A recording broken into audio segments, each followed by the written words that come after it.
جزاک اللہ۔ علی بھی اگلا سوال ہے، اگر ایک خاندان میں ایک سے زیادہ لوگ مالی طور پر استطاعت رکھتے ہوں تو سب لوگوں کو الگ الگ قربانی دینا ہوگی یا ایک خاندان کی جانب سے ایک قربانی کر دینا ہی کافی ہے؟ بہتر ہے جی سب الگ الگ دیں۔ دیکھیں یہ فضیلت ہے، ہر بندے نے اپنی قبر میں جانا ہے، وہ اللہ کے حضور کیوں نہ قربانی لے کے جائے۔ ان صلاتی و نسکی و محیایا و مماتی للہ رب العالمین۔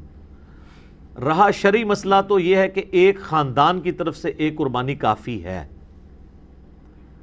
وہ سنن ابن ماجہ میں بھی اور جامع ترمذی میں حدیث موجود ہے، ابو ایوب انصاری رضی اللہ تعالیٰ عنہ سے جب پوچھا گیا تو انہوں نے فرمایا کہ ہم نبی علیہ السلام کے زمانے میں ایک خاندان کی طرف سے ایک ہی بکری قربان کیا کرتے تھے، پھر بعد میں جب لوگ باہم دولت میں ایک دوسرے پہ فخر کرنا شروع کر دیا تو پھر ایک سے زیادہ لوگ جانور قربان کرنا شروع کر دیا لوگوں نے۔ اور ایک اور حدیث ہے سنن ابن ماجہ میں بھی، المستدرک للحاکم میں، ایک اور صحابی کہتے ہیں کہ ہم تو ہمیشہ سے پورے خاندان کی طرف سے ایک ہی جانور قربان کیا کرتے تھے، بکری یا بکرا، اور لیکن اب میرے گھر والے مجھے اکساتے ہیں، تو ہم یعنی ایک دوسرے پہ روب ڈالنے کے لیے کہ ہمسایوں نے تو 3 بکرے دیے ہیں، تم کیوں ایک؟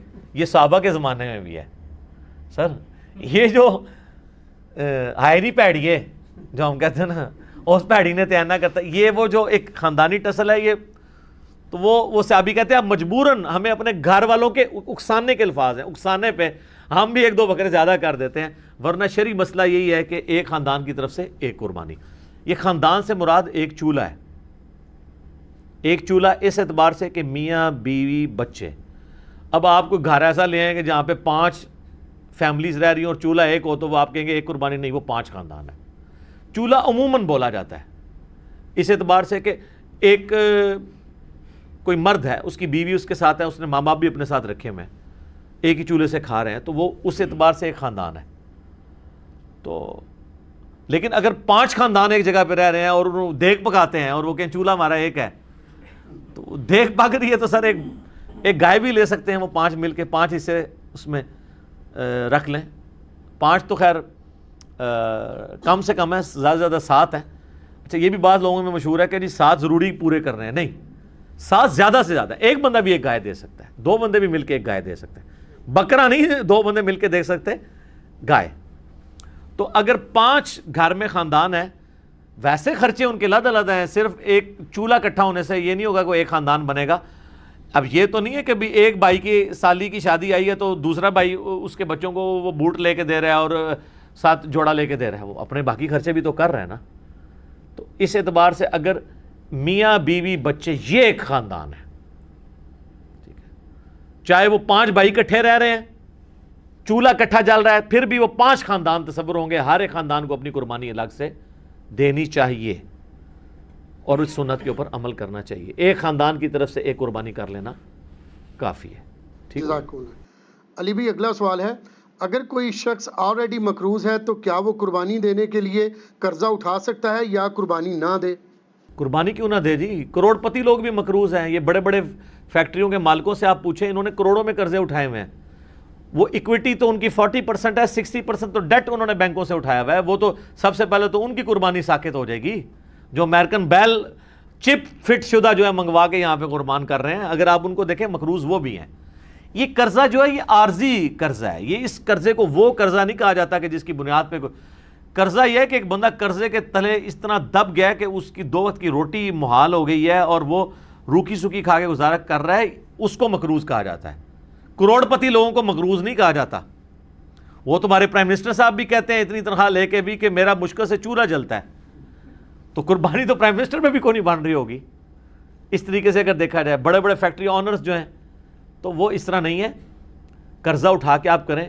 یہ کمیٹی آپ نے قرضے ہی تو ڈالی ہوتی ہے، کمیٹی ڈال لیں، سالی کی شادی کے لیے ڈالتے ہیں، بھائی کی شادی کے لیے ڈالتے ہیں کمیٹیاں، اور وہ جوتیاں اور کپڑے ہوں تب بھی نئے لے کے دیتے ہیں بچوں کو، اس کا خرچہ نکالیں تو ایک بیل میں حصہ ڈالنے سے تو کم ہی بنتا ہے، یہ بیل میں حصہ ڈالنا تو اس سے کم ہی بنتا ہے۔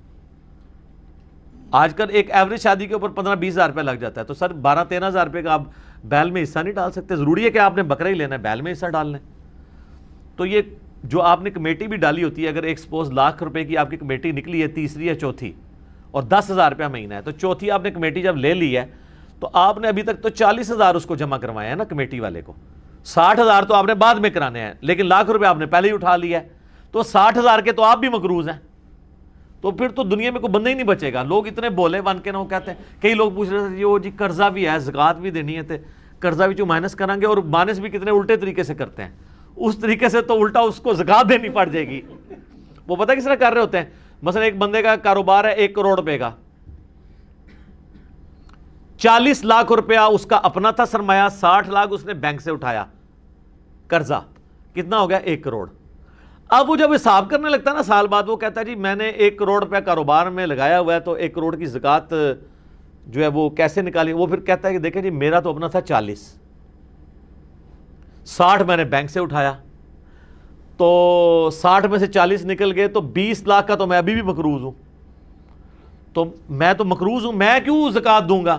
حالانکہ وہ بیوقوف بھول جاتا ہے کہ کاروبار میں اس نے 1 کروڑ لگایا ہوا ہے, یہ 60 لاکھ 1 کروڑ میں سے مائنس ہونے ہیں, 40 لاکھ میں سے نہیں مائنس ہونے. 40 لاکھ تو اس کا اپنا تھا نا, 60,000 اس نے قرضہ اٹھایا, تو ٹوٹل کتنا ہوا 1 کروڑ. اب کاروبار میں 1 کروڑ لگا ہوا ہے, 1 کروڑ میں سے 60 لاکھ مائنس ہونا ہے, اپنے 40 جو بھی وہ 60 کاٹ دیتے. ٹھیک ہے, ویسے ماشاءاللہ آپ ان کو دیکھیں, ان پڑھ چٹے ان پڑھ ہے, کروڑوں کا بزنس کر رہے ہیں, آپ کو جناب زبانی پورے دن کا حساب کتاب بتا دیں گے, اور نام نہیں اپنا لکھ سکتے, کاروبار میں اتنے تیز ہیں. دعائے قنوت پھر بھی نہیں یاد ہوگی ان کو, جنازے تو ویسے ہی نہیں آتا نا, غور پہ ہے کوئی اور. تو یہ سارے بہانے ہیں جی قربانی کے. میں تو پوری کوشش کرتا ہوں کہ اس کے اوپر لوگوں کو ترغیب دلائی جائے کہ قربانی نہ مس کریں. سر یہ بہت بڑی نعمت ہے. آپ قیامت والے دن اور کچھ نہیں ہے تو حضرت ابراہیم علیہ السلام سے سفارش کے لیے عرض کر سکتے ہیں, ان کی سنت کو زندہ رکھا, ان کی سنت آپ نے زندہ, سنت ابراہیمی کو زندہ رکھا.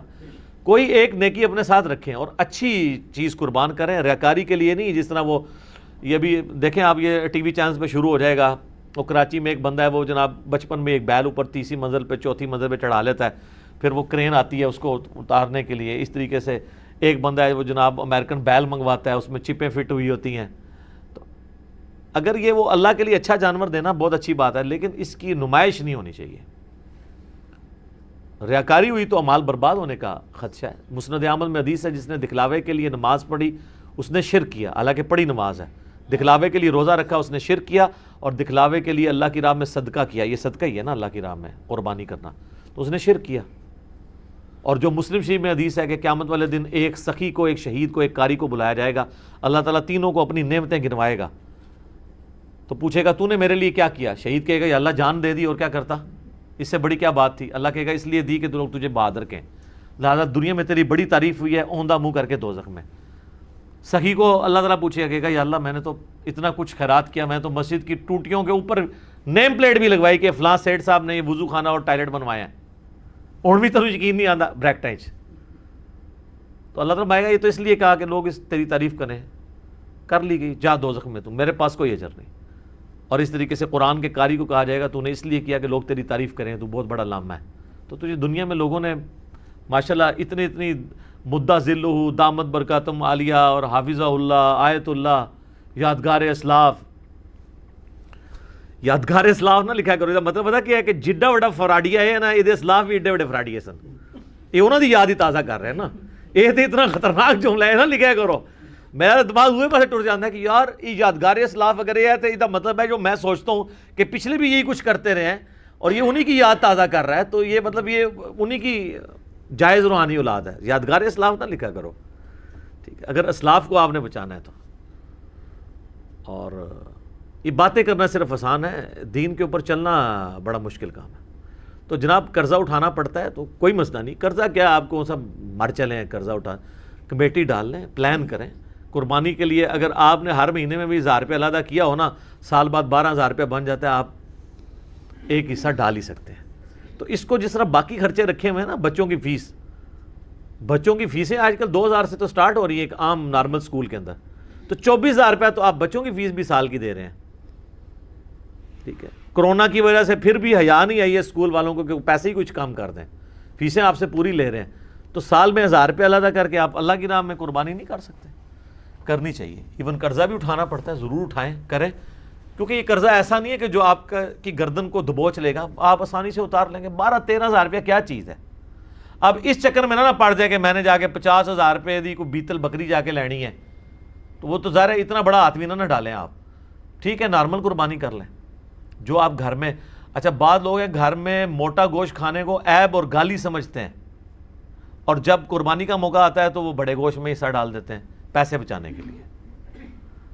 تو چاہیے یہ کہ پھر جو اگر آپ چھوٹے گوشت کو پریفرلی گھر میں کھاتے ہیں, صرف چھوٹا گوشت جو کھا رہے ہیں, میں ان کی بات کر رہا ہوں, جو مکس کر کے کھا رہے ہیں ان کی نہیں بات کر رہا, تو آپ کو پھر قربانی بھی چھوٹے گوشت کی ہی دینی چاہیے. لن تنالوا البر حتی تنفقوا مما تحبون. تم کبھی بھی نیکی کے اعلیٰ درجے کو نہیں پا سکتے جب تک کہ پسندیدہ چیزیں اللہ کی راہ میں خراب نہ کرو. ویسے موٹے گوشت سے آپ گن کھائیں اور کہیں جی ساڈے گھر سے پکدا ہی چھوٹا ہے. جدو قربانی دی واری آئے تھے وہ جناب موٹے گوشت کا حصہ 13,000 روپے کا بن رہا ہے اور بکرا جو ہے وہ آ رہا ہے 30,000 روپے کا. ادھر جناب تمہیں یاد آ جائے کہ وہ جی ابراہیم علیہ السلام جڑے نا وہ بھی بنایا بچڑا لائے سن فرشتیاں واسطے, تے موٹا گوشت تے سنت ابراہیمی ہے.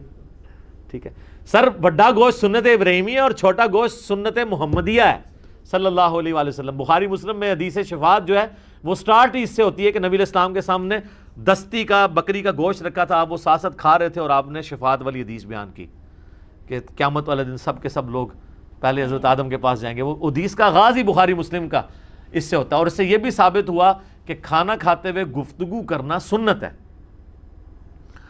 لیکن یہ اس میں احتیاط بھی ہے. بعض لوگ بہت بڑے بڑے نوالے لیتے ہیں, ساتھ گفتگو کرتے ہیں, بعض کا سانس کی نالی میں چلا جائے نا تو لگ پتہ جانا جائے. یہ جو منع کرتے ہیں نا لوگ کھانا کھاتے ہوئے بولنا نہیں چاہیے, یہ کوئی شرعی مسئلہ نہیں ہے, بلکہ اس لیے کہا جاتا ہے کہ وہ کھانا کھاتے ہوئے بعض اوقات وہ سانس کی نالی میں چلے جاتا ہے. اور آپ کو پتہ ہے یہ جینون بیماری بھی ہے بعض لوگوں کو. میں کئی ایسے لوگوں کو جانتا ہوں جن کو معدے کا ایشو ہے نا, ان کو ڈاکٹرز نے باقاعدہ کہا ہوا ہے کہ آپ نے کھانا کھاتے وقت نا صرف کھانا کھانا ہے, نہ باتیں کرنی ہے, نہ ٹی وی دیکھنا ہے, اور آپ نے اپنے ذہن میں حاضر کرنا ہے کہ آپ کھانا کھا رہے ہیں, کیونکہ دماغ کے سگنل پھر وہ ایسے چلیں گے کہ آپ کا خوراک کی نالی میں نہیں جائے گا. یہ جینون پرابلم ہے. ٹھیک ہے, یہ اذانیں شروع ہو چکی ہیں, بقیہ کے سوالات انشاءاللہ اذانوں کے وقفے کے بعد انشاءاللہ. بسم اللہ والحمد للہ والصلاة والسلام علی رسول اللہ وعلی آلہ واصحابہ اجمعین الی یوم الدین. الحمدللہ آج 19 جولائی 2020 کی علمی و تحقیقی مجلس نمبر 124 کی جو اسٹوڈیو ریکارڈنگ ہے اس کے بقیہ سوالات کی طرف آتے ہیں اذان کے وقفے کے بعد والے سوالات کی طرف.